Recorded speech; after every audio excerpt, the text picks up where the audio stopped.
Bien-aimés, bonjour, bonsoir, selon le temps où vous nous suivez. Nous voici encore dans notre merveilleuse émission Je médite. Nous voulons prier et partager la parole de Dieu ensemble par la grâce de notre Seigneur. Permettez que nous puissions prier avant de lire la parole du jour. Tendre Père, nous te disons merci. Merci pour ton amour. Merci pour tes multiples faveurs. Merci pour ta grâce. Tu nous aimes tellement, Seigneur, que tu ne veux pas nous perdre. C'est pourquoi ta parole vient afin qu'un cœur revienne vers toi. Ta parole est annoncée afin qu'un cœur puisse tourner encore les regards vers toi.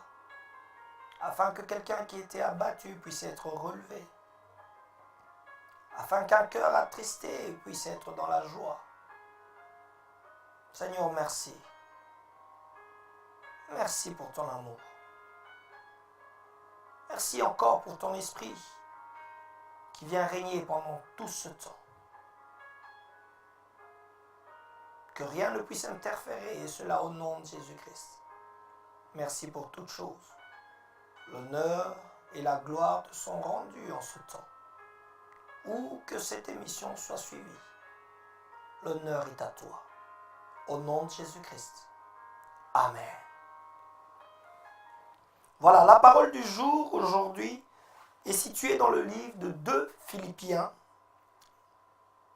Dans le livre de Philippiens, chapitre 2e, du 1er au 4e verset. Nous lisons ceci.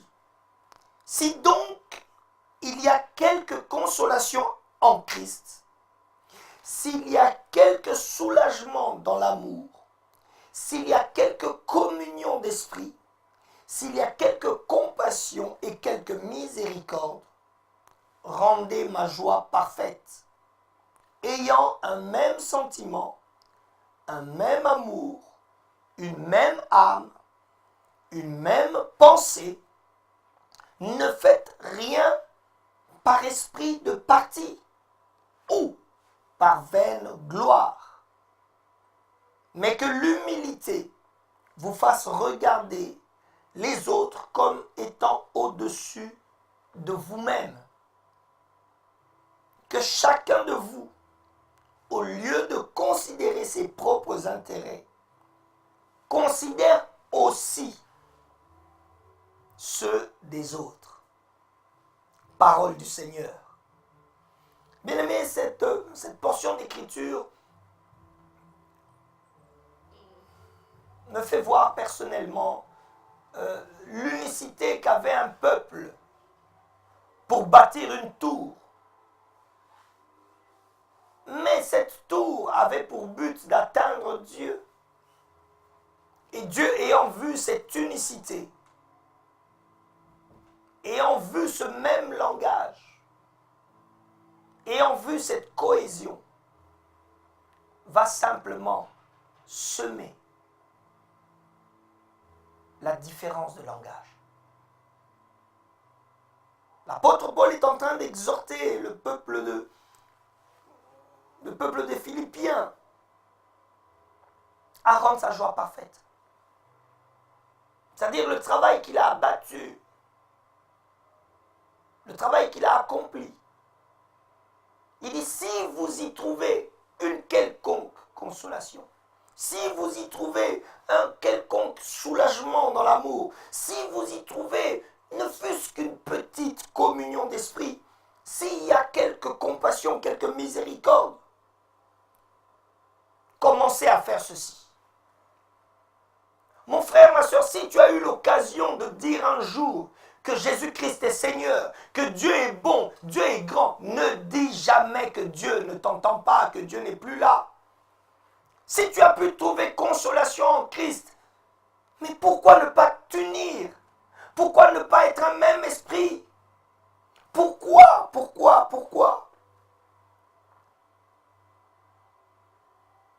L'unicité de l'esprit. L'unicité de la pensée, de la vision.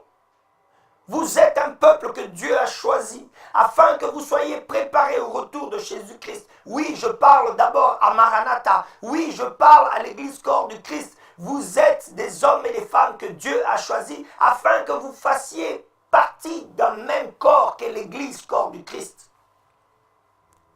Mais je ne sais pas comment les églises sont en train de se plomber les unes face aux autres.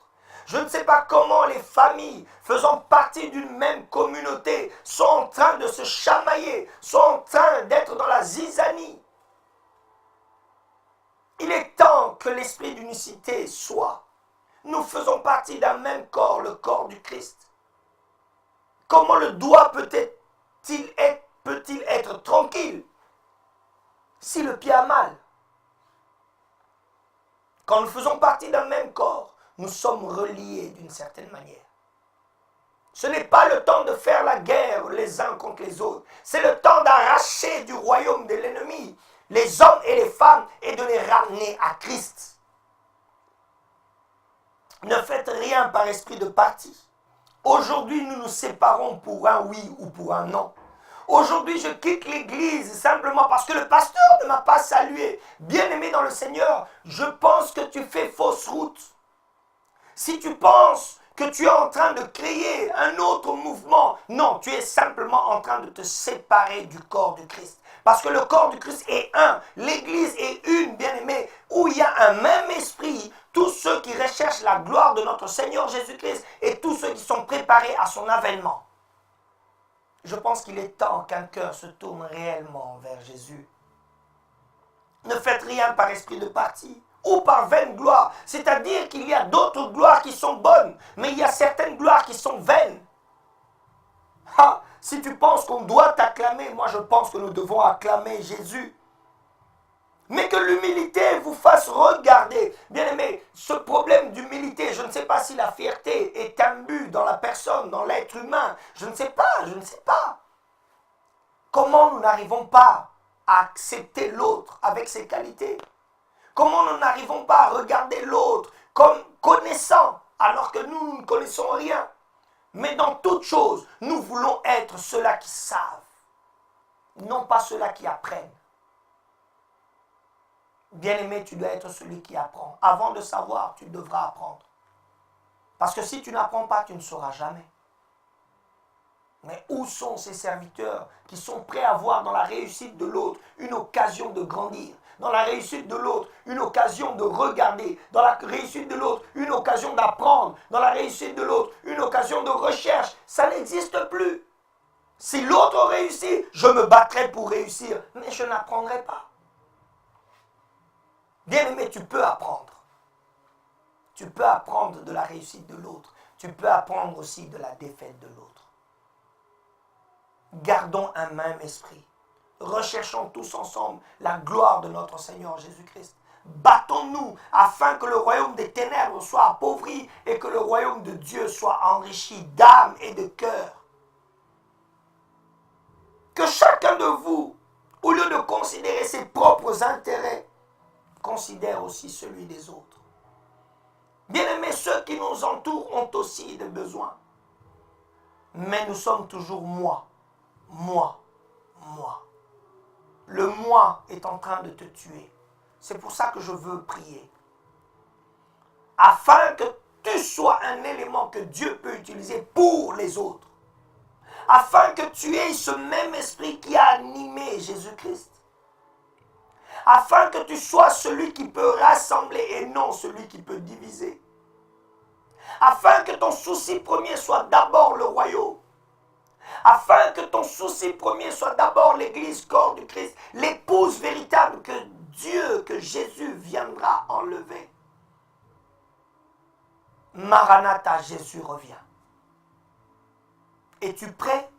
Fais-tu partie de ce corps? Fais-tu partie de cette épouse véritable? As-tu le souci d'aller rechercher quelqu'un? Ton frère est en train de périr. Ta sœur est en train de mourir.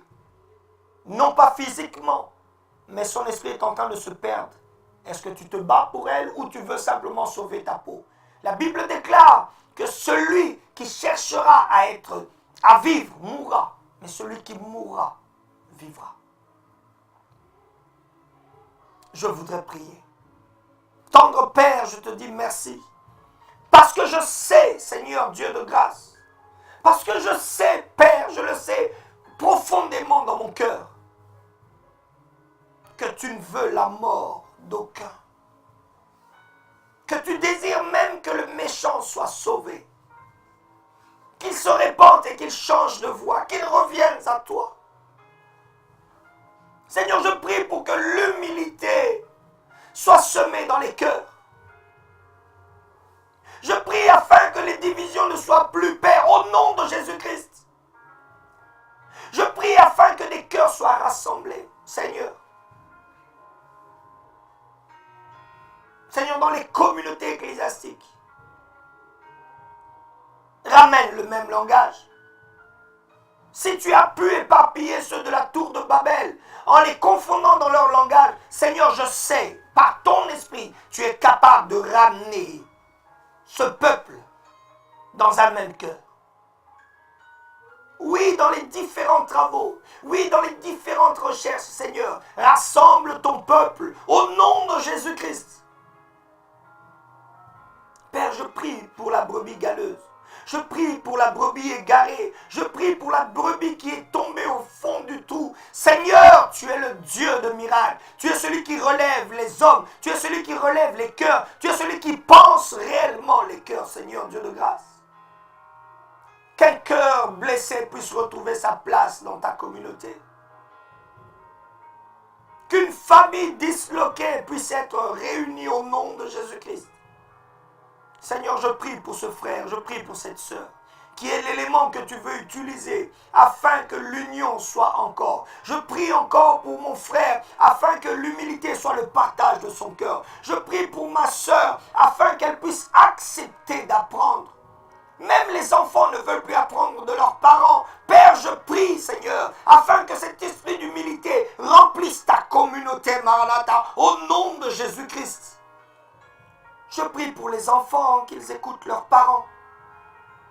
Je prie pour ces serviteurs qui sont près d'un homme de Dieu, qu'ils soient soumis et qu'ils apprennent encore, au nom de Jésus-Christ. Je refute, Père éternel, tout esprit d'authenticité, tout esprit de vaine gloire, au nom puissant de Jésus-Christ. Merci Seigneur pour ce que tu fais. Merci parce que la vie de quelqu'un change aujourd'hui. Merci Père, au nom puissant de Jésus-Christ. Amen. Bien-aimés dans le Seigneur, nous voici à la fin de notre émission Je médite d'aujourd'hui. Nous vous prions dans le nom de notre Seigneur Jésus-Christ de nous suivre sur différents réseaux sociaux. Sur YouTube, vous avez Maranatha TV.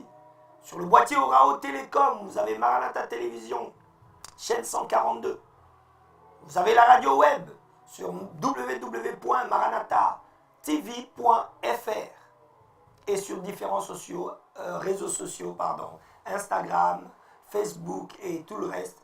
La communauté évangélique Maranatha est présente. Soyez bénis et à la prochaine. Que Dieu vous garde.